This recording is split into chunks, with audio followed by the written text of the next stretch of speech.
Bonjour YouTube, j'espère que ça va bien, c'est Volt. Aujourd'hui, on se retrouve pour une nouvelle vidéo sur non pas un jeu vidéo, mais bien une critique. Vous l'avez vu dans le titre. Aujourd'hui, je vais critiquer,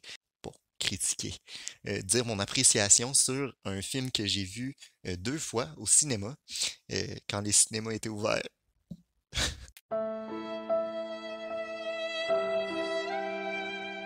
Ça s'appelle Encanto. Je pense que vous en avez entendu parler. C'est le nouveau Disney qui est sorti au mois de novembre. Donc aujourd'hui, je vais vous parler de mon opinion, comment j'ai trouvé ça. N'hésitez pas de me dire en commentaire si vous avez apprécié le film, si vous l'avez déjà vu.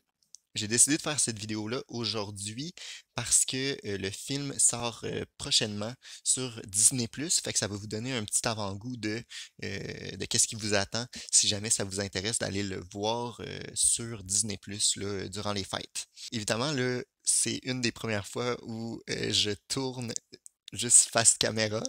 Donc, ça fait un peu bizarre. Puis vous l'avez vu, si vous avez vu nos anciennes vidéos, le décor a changé. Je suis chez moi aujourd'hui pour filmer cette vidéo solo-là. Donc, bon, on va voir ce que ça donne. Euh, mais ça me fait plaisir de faire un petit peu de vidéos qui sont différentes parce que oui, j'aime le jeu vidéo, mais il n'y a pas juste ça. J'aime aussi regarder des séries puis des films. Fait que ça fait partie des choses que j'apprécie beaucoup. Donc, j'espère que vous allez aimer cette vidéo critique-là. Allez, c'est parti. She let us here so many years ago. Whoa! And every year our family blessings grow. There's just a lot you simply got to know. So, welcome to Family Madrigal. Donc, je voulais commencer par vous résumer globalement c'est quoi Encanto, sans vous nécessairement vous spoiler qu'est-ce qui va arriver. Donc, Encanto, c'est quoi? On retrouve dans le fond une famille colombienne qui s'est comme réfugiée dans une espèce de vallée protégée par des montagnes. Puis, la famille va développer des pouvoirs un peu surnaturels pour aider une petite communauté de réfugiés qui est venue s'installer là. Donc, tout au long du film, on va suivre les aventures de cette famille-là. Évidemment, le film se passe là, quelques générations après leur arrivée dans cette vallée-là.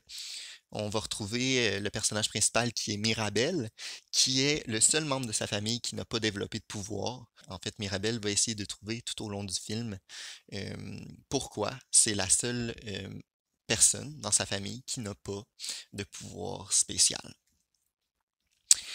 Qu'est-ce que j'ai pensé du film? Ben, il faut savoir que j'ai vu le film deux fois au cinéma.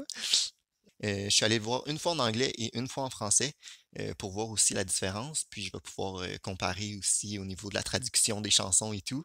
Évidemment, je peux vous dire tout de suite que les chansons francophones sont bonnes, mais l'anglais, pour vrai, les chansons sont beaucoup plus fluides, puis je trouve qu'ils font beaucoup plus de sens.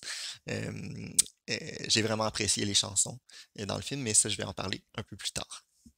Pour ce qui est un peu plus peut-être des points négatifs, on va commencer par le mauvais puis finir par le bon. Euh, je dirais que le film, à mon premier visionnement, ben, je suis sorti avec un petit doute. Je suis allé avec une amie.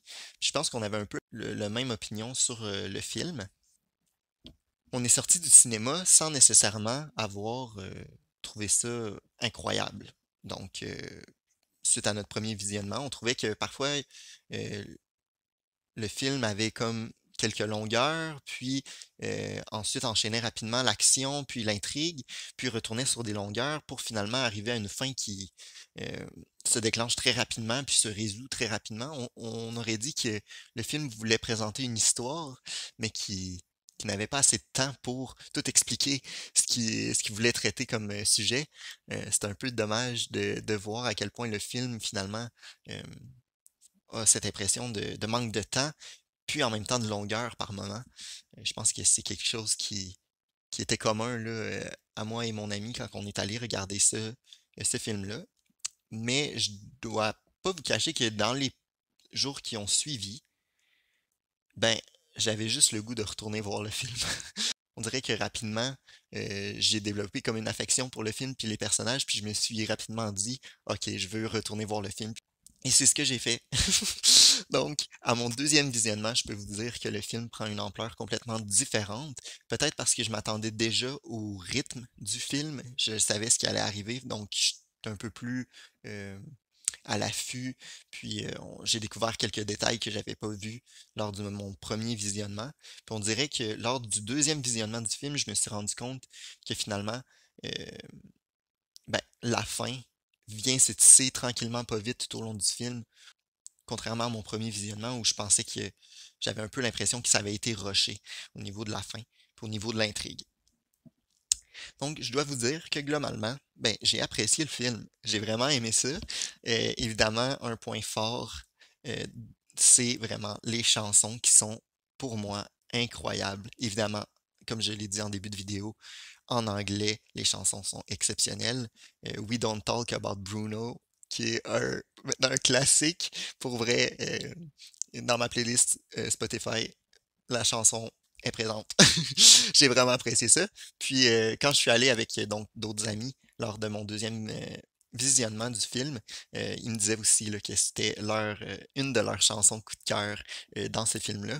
Je trouve qu'elle a beaucoup d'impact. Puis quand tu te rends compte des paroles, ça vient vraiment un peu tisser là, l'entièreté du film. Donc je trouvais ça incroyable comme chanson. Mais le reste des chansons sont aussi très catchy, donne le goût de regarder le film. Puis il y a un côté très imaginaire au niveau du visuel dans les chansons que j'ai trouvé juste incroyable. C'est vraiment là où on retrouve le plus le côté fantastique d'un film de Disney, parce que le reste du film est très, pas basic parce qu'il est très beau et coloré, mais on retrouve dans le fond une famille dans une maison, dans un village, contrairement à un film comme Moana où elle va aller explorer des îles, on n'est pas du tout là-dedans ou affronter des monstres, tu sais. On est moins dans une aventure, on est plus dans quelque chose d'intime, puis c'est ce qui rend ce film-là original selon moi, puis qui lui donne beaucoup d'ampleur, puis une certaine, c'est ça, une touche d'originalité. Le manque de ce côté fantastique-là peut aussi rendre, selon moi, le film un peu, pas ennuyant, mais un peu décevant. Surtout, je dirais, pour des enfants, parce que le film traite des sujets très matures. Puis, on vient vraiment développer des sujets comme la pression familiale, un peu le stress, l'anxiété, la gestion des émotions, l'importance de la famille, des sujets un peu plus matures au niveau aussi du fait que de faire ses propres choix dans la vie, de pas toujours se laisser emporter par ce qui nous est imposé. Fait qu'on dirait que toutes ces thématiques-là plus matures, puis le côté très familial qui vient prendre beaucoup plus d'ampleur que le côté aventure, on dirait que tout ça mélangé fait en sorte que, selon moi, un enfant va peut-être trouver ça un peu ennuyant comparativement à un autre Disney où on va vraiment dans une aventure affronter des monstres puis explorer des régions et tout ça. Mais en tant qu'adulte, j'ai vraiment apprécié le fait que ça soit hyper original, puis aussi qu'on développe vraiment une cohésion familiale comme ça. Je trouve que ça rendait le film vraiment unique en son genre. Donc, évidemment, c'est mon opinion. Je vous ai dit des pour et des contre, hein. Je suis assez neutre sur le film, dans le sens où je l'ai bien aimé, mais comme je vous dis, pour un enfant, peut-être que c'est un film qui va un peu moins apprécier. Mais je vous invite à faire votre propre opinion, puis c'est un peu pour ça que je fais cette vidéo-là. Je veux échanger avec vous, voir c'est quoi votre opinion sur le film, puis voir si vous êtes d'accord ou pas avec moi. C'est très possible que vous ne soyez pas d'accord. Évidemment, insultez-moi pas dans les commentaires. On est là pour discuter, mais ça va me faire plaisir de discuter avec vous, puis de voir dans les commentaires vos réactions, mais aussi vos opinions sur le film, voir si on est un petit peu d'accord euh, sur tout ça. Donc, j'espère que ma critique vous a plu. On se retrouve la semaine prochaine pour une vidéo un peu plus classique sur un jeu vidéo. J'ai déjà tourné cette vidéo-là, puis je peux vous dire que j'ai bien apprécié le jeu auquel je vais jouer. Euh, Merci de votre soutien sur la chaîne. On est maintenant une soixantaine d'abonnés. Donc, si vous avez apprécié cette vidéo, n'hésitez pas à vous joindre à nous, donc à vous abonner à la chaîne et évidemment à mettre un pouce en l'air et de commenter, me dire là, si vous avez vu le film, si vous avez aimé ça, si vous êtes d'accord avec ce que j'ai dit, mais aussi commenter votre chanson favorite. J'ai dit que la mienne c'était We Don't Talk About Bruno, mais il y en a tellement dans le film qui valent aussi la peine d'être nommés, selon moi. Donc j'ai hâte de voir c'est quoi votre opinion par rapport à ça. Donc, passez un beau temps des fêtes. On se revoit la semaine prochaine pour une nouvelle vidéo. Salut!